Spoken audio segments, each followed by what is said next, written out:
ఈ ప్రభుత్వం మీద నమ్మకం ఉండబట్టే, ఈ ప్రభుత్వం మీద వచ్చి వాళ్ళు వచ్చి మంచి జరుగుతుందని నమ్మబట్టే, ఈ ప్రభుత్వం ప్రో ఇండస్ట్రీ అనబట్టే ఏం సంబంధించిన వాళ్ళు అదాన్ని వంటి వారు పెద్దలందరూ దేశంలో ఎక్కడికి కూడా వెళ్ళాలి, ఇక్కడికి వచ్చారు. నమ్మకం లేకపోతే వాళ్ళు ఎందుకు వస్తారు అని చెప్పాం. వాళ్ళు అడుగుతారు. లుల్లు గ్రూప్ గురించి మాట్లాడారు.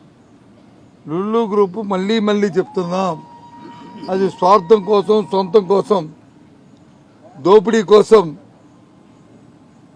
ఆ మాల్ని వైజాగ్లో, విశాఖపట్నంలో 100 కోట్లు విలువ చేసే స్థలాన్ని వాళ్ళకు వచ్చి అప్పనంగా విజయవాడలో 5 ఎకరాలని ఆర్టీసీ స్థలాన్ని అప్పనంగా కట్టబెడుతున్నారు.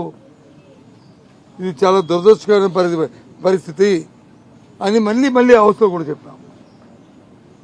వాళ్ళు మలేషియాలోనే 5 పరిశ్రమలు 5 మాల్స్ మూసారు.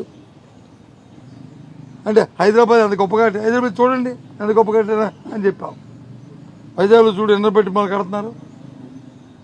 అయినా సరే యుద్ధం అనుకున్నప్పుడు ట్రాన్స్పరెంట్కి ఇవ్వండి, ఆప్షన్ పెట్టండి.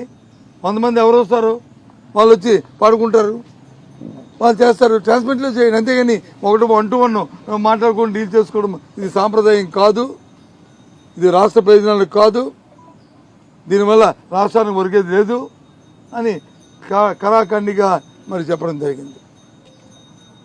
సింగపూర్ కంపెనీ గురించి చెప్పారు. వాళ్ళు వెళ్ళిపోయారు.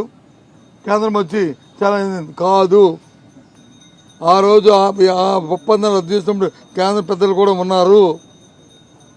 మేము చేసింది రైట్ కాబట్టే ఆ ఒప్పందంలో మీతో పాటు లాలూచిపడి మీతో పాటు ఆంధ్రప్రదేశ్కి వచ్చిన ఎవరైతే సింగపూర్కి సంబంధించిన మంత్రి ఉన్నాడో, ఆనాటి మంత్రి ఈస్టర్న్, ఆ తర్వాత ఆ ప్రభుత్వం అతని చర్య తీసుకుంది. అది చెప్పాం. నేను టాటా చైర్మన్ గారు వచ్చి చంద్రశేఖర్ గారు వచ్చారన్నారు. అవును వచ్చారు, ఎస్ మీతో కలిశారు, మీరు వచ్చి వారిని ఆహ్వానించారు, సంతోషం. అంతకుముందు కూడా జగన్మోహన్ రెడ్డి గారు ఉన్నప్పుడు కూడా వచ్చారు, వారిని కూడా గౌరవించాం, వాళ్ళతో కూడా ఒప్పందం చేసుకున్నాం. కాబట్టే వైజాగ్లో వచ్చి దానికి ఇనిషియేట్ అయింది. ఇంతే కాదు, ఇవాళ ఈ 16 నెలల కాలంలో స్వయాన ప్రధానమంత్రి వచ్చి విశాఖపట్నంలో ప్రారంభోత్సవం చేసినా లేదు, ఈ సోకాల్డ్ మన ముఖ్యమంత్రి గారు కానీ మంత్రులు కానీ వెళ్ళి చేసినా అవన్నీ కూడా పరిశ్రమలు అన్నీ కూడా అప్పుడు మా హయాంలో మేము ఒప్పందాలు చేసి ప్రారంభించి శంకుస్థాపన చేసి పనులు ప్రారంభించిన అవే మీరు వచ్చి ఈ 15 నెలల కాలంలో చేశారనేది వాస్తవం అని చెప్పడం జరిగింది. ఇంతేకాదు, ఆఖరిగా స్టీల్ ప్లాంట్ విషయం వచ్చింది. స్టీల్ ప్లాంట్లో వచ్చి 11,440 కోట్లు వాళ్ళు ఇన్సెంటివ్ ఇచ్చారన్నారు, సంతోషం ఇచ్చారు. మేమేమి దానికి ఏమి వ్యతిరేకం కాదు, దాన్ని స్వాగతిస్తున్నాం. కానీ అది పూర్తి రివైవల్ కాదు ఇస్తుంది. మాకు అనుమానాలు ఉన్నాయి, మా పార్టీయే కాదు రాష్ట్రంలో ఉన్న ప్రజలకందరికీ అనుమానాలు ఉన్నాయి. అది సెంటిమెంట్తో కూడుకున్న సమస్య. ఆంధ్రుల హక్కు, విశాఖ ఉక్కు ఆంధ్రుల హక్కు. కాబట్టి దయచేసి మీ అందరూ చెప్తున్నారు కదా, జనసేన పార్టీ కానీ భారతీయ జనతా పార్టీ కానీ లేదు కూటమి తెలుగుదేశం పార్టీ కానీ మరి ఐటీ మంత్రి గారు మాట్లాడుతున్నారు కదా, వాళ్ళు రిజర్వేషన్ పెట్టారు కదా, మరి మేము పెట్టిన రిజర్వేషన్ కూడా యాక్సెప్ట్ చేయండి, డిస్ట్రిబ్యూషన్ని విత్డ్రా చేసుకోండి. డిస్ట్రిబ్యూషన్ ఏం చెప్పాము, మేమేం చెప్పలేదే. ఏదైతే రీకన్సిడర్ చేయమన్నాం మీరు చేసుకున్న నిర్ణయాన్ని విత్డ్రా చేసుకోమని మేము వచ్చి రిజర్వేషన్ని రాష్ట్ర ప్రభుత్వం తరఫున వాళ్ళు వచ్చి రిక్వెస్ట్ చేద్దామని చెప్పాం, సభ తరఫున రిక్వెస్ట్ చేద్దామన్నాం.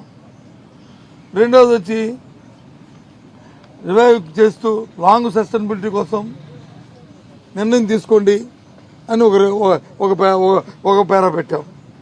స్టేట్ గవర్నమెంట్ వచ్చి వాళ్ళతో కోఆర్డినేట్ చేసి ఇంప్లిమెంట్ అయినట్టు చూడండి, ఇనిషియేటివ్ తీసుకోండి అని చెప్పి అడిగాం.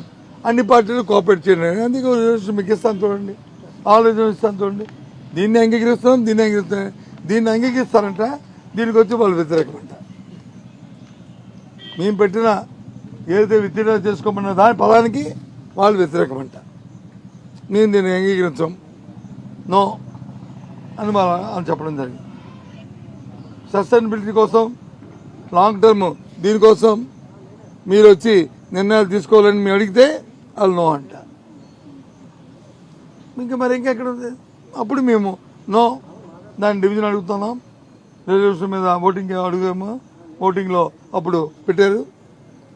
అంటే వాయిస్ తోడుతూనే 2 రిజర్వేషన్ కూడా వాళ్ళు ఇచ్చింది మేము ఇచ్చింది 2 కూడా మరి యాక్సెప్ట్ చేయడం జరిగింది. అవసరం ఇవాళ మీ ద్వారా ఈ సభ ద్వారా రాష్ట్రంలో ఉన్న ప్రధానికానికి అందరికీ కూడా మేము తెలియజేసుకుంటున్నాం. వైసీపీ పార్టీ జగన్మోహన్ రెడ్డి గారి నాయకత్వంలో స్టీల్ ప్లాంట్ ప్రైవేటీకరణ ఎప్పుడు ఏ అంశంలో ఏ విధంగా వచ్చినప్పటికి కూడా ఆ మాట వస్తే దానికి మేము పూర్తిగా వ్యతిరేకం. దాన్ని కాపాడుకోవడమే మా బాధ్యత.